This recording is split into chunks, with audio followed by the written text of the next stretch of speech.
Good evening to all of you. It's a pleasure to have you all here today.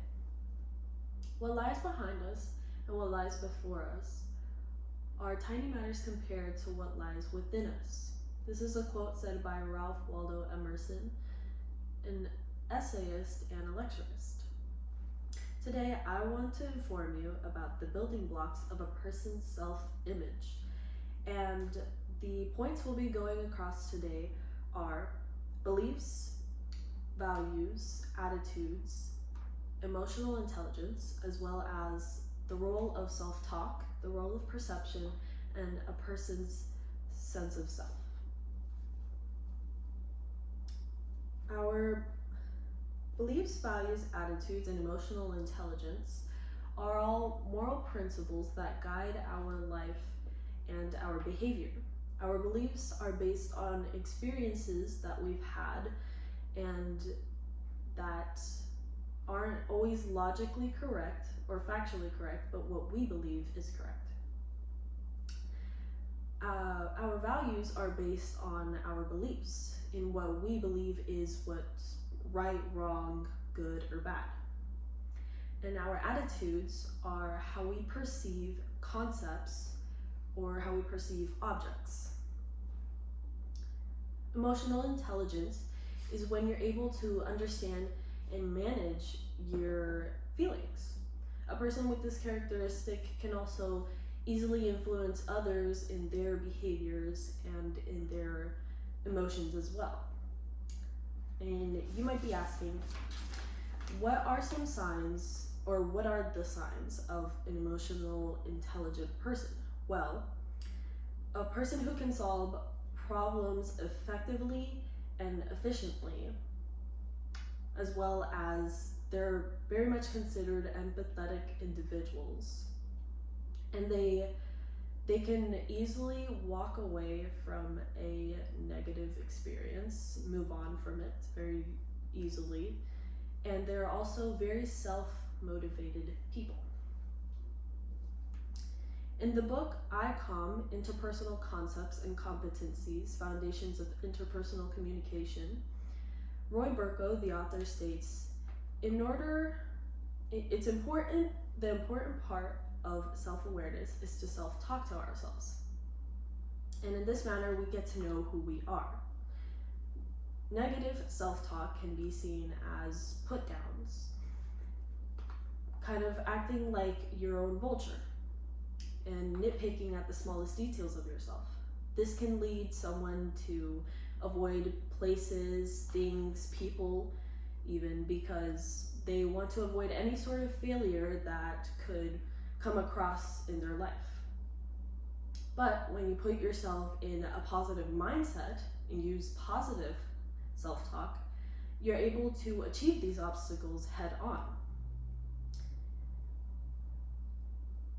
In the newspaper article, Intercommunication Management Time Edition, the writer Adlot Khan states, "Nothing happens without action." And in terms of interpersonal communication, action means continuously engaging ourselves in self-dialogue, which is positive, self-supportive, and affirmative.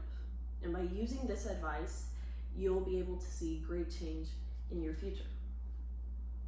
The perception aspect focuses outward. It's reinforcing in many ways. A person's self-concept determines on how they perceive other people and the world around them, as well as how they learn about themselves. As stated in the article, Theory in the Profession by Charles E. Beck, he states, "We can understand how people can have different impressions of the same event, as well as different interpretations and assumptions." Types of perception are selective perception. When we focus on only what we want to see. So for example, you're playing a video game and you're only concentrating on the video game. And by doing that, you're not really concentrating on anything around you. So that is selective perception. You see what you want to see. Selective retention is when you remember messages that are closer to your interests. For example, two friends tell you to watch two different movies. One friend suggests, you should go watch this superhero movie. It's super good. It's action filled, and it's amazing. And another friend suggests you should watch a comedy movie. It's hilarious, I couldn't stop laughing, all of that. So what are your interests closer to? Well, you like superheroes more than comedy is what you would go for. So what friend do you think you would probably take the recommendation from more? The superhero one, because it's closer to your interests, and that's selective retention. In selective exposure, you expose yourself to things that tend to reinforce your pre-existing views. And by this, let's say you believe that school kind of takes away a kid's creativity. So you might listen to a speech or a TED Talk that talks about taking away, or does school take away a person's creativity or something of that sort. And that's selective exposure. The third type of aspect relates to our positive sense of self. Being positive can improve your emotions and in the way you think a lot. You can see the impact of understanding your emotions in your interpersonal communication that you have with yourself. And when you're able to recognize your emotions, you can pause and reflect on what's happening. As well as if you're about to make a mistake, you are able to stop yourself when making a mistake and check yourself and correct yourself if necessary.